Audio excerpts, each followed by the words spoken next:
ശ്രീ സിബി മലയിൽ അങ്ങടക്കം നിരവധി ആളുകൾ ഒരു സിനിമ ഒരുക്കുമ്പോൾ അതിലൊരു അമ്മയായി കണ്ട വ്യക്തിത്വമാണ് ഇപ്പോൾ വിട പറയുന്നത്. എങ്ങനെയാണ് പൊന്നമ്മ ചേച്ചിയെ ഓർത്തെടുക്കുന്നത്?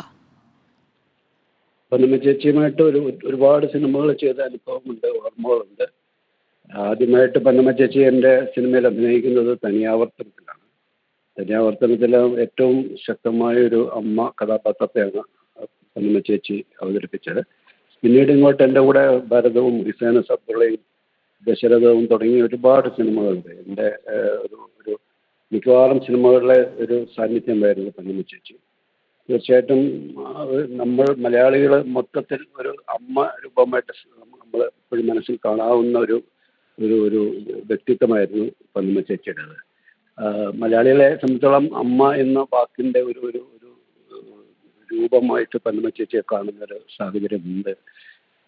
പ്രത്യേകിച്ച് മോഹൻലാലും പൊന്നമ്മ ചേച്ചിയും തമ്മിൽ വരുമ്പോൾ നല്ല ഒരു അമ്മാമകൻ കോമ്പിനേഷൻസ് ഒരുപാട് സിനിമകൾ എൻ്റെ കൂടെ തന്നെ ചെയ്ത സിനിമകളൊക്കെയും ആ തരത്തിൽ ഒരുപാട് സിനിമകൾ ചെയ്യാൻ ചേച്ചിയുമൊത്ത് ചെയ്യാനുള്ളൊരു അവസരവും ഭാഗ്യവും ഉണ്ടായി. തീർച്ചയായിട്ടും ഒരു വലിയ വേദന ഉണർത്തുന്നൊരു വിടവാങ്ങലാണ് ചേച്ചി. കുറച്ച് ദിവസമായിട്ട് രോഗാവസ്ഥയിലായിരുന്നു. ഇത് പ്രതീക്ഷിച്ചിരുന്ന ഒരു വിയോഗം തന്നെയാണെങ്കിലും അത് വേദനിപ്പിക്കുന്നതുമാണ്. ശ്രീ സിബി മലയിൽ ഒരു കാലഘട്ടത്തിൻ്റെ 6.5 പതിറ്റാണ്ട് കാലമെന്ന് പറയുമ്പോൾ അതിൽ തന്നെ അമ്മവേഷത്തിലേക്ക് എല്ലാവരും എത്തുന്നത് നായികയും സഹനടിയും ഒക്കെയായി അഭിനയിച്ചതിന് ശേഷമാണ്. എന്നാൽ വളരെ ചെറിയ പ്രായത്തിൽ തന്നെ തന്നേക്കാൾ മുതിർന്ന നടന്മാരുടെ അമ്മയായി അഭിനയിച്ച് കഴിവ് തെളിയിച്ച് അങ്ങനെ തൻ്റെതായ ഒരു ഇടം ഉണ്ടാക്കിയെടുക്കുകയായിരുന്നില്ലേ കവിയൂർ പൊന്നമ്മ? തീർച്ചയായിട്ടും. കാരണം പൊന്നമ്മ ചേച്ചി കടന്നു വന്ന കാലത്ത് തന്നെ ആദ്യകാലങ്ങളിൽ ചെയ്തൊരു സിനിമയാണ് കുടുംബിനി പോലെയുള്ള സിനിമകളിലൊക്കെ. അത്തരം സിനിമകളിൽ തന്നെ അമ്മവേഷം ചെയ്ത് തുടങ്ങിയതാണ്. പ്രായത്തിനേക്കാൾ മുതിർന്ന കഥാപാത്രങ്ങളെ ചെയ്യേണ്ടി വന്ന, തന്നെക്കാൾ മുതിർന്ന നടന്മാരുടെ അമ്മവേഷത്തിന് ചെയ്യേണ്ടി വന്ന ഒരു അഭിനേത്രിയാണ്.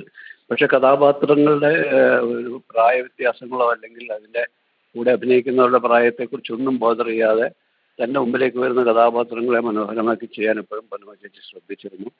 എന്നെ സംബന്ധിച്ചോളം വ്യക്തിപരമായിട്ട് ഒരുപാട് അടുപ്പം പുലർത്തിയിരുന്ന ആളായിരുന്നു. എപ്പോഴും ഒരു അമ്മയുടെ വാത്സല്യം പങ്കുവെക്കാൻ നേരിൽ കാണുമ്പോഴെല്ലാം പൊന്നമ്മ ചേച്ചിയെ നിന്ന് എനിക്ക് അത്തരത്തിലുള്ളൊരു സ്നേഹവാത്സല്യങ്ങൾ അനുഭവിക്കാൻ കഴിഞ്ഞിട്ടുണ്ട്.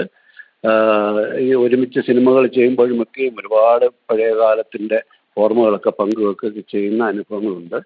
തീർച്ചയായിട്ടും വലിയ നഷ്ടം തന്നെയാണ് വ്യക്തിപരമായിട്ടും എനിക്ക്. വളരെ നന്ദി ശ്രീ സിബി മലയിൽ പ്രതികരിച്ചത്.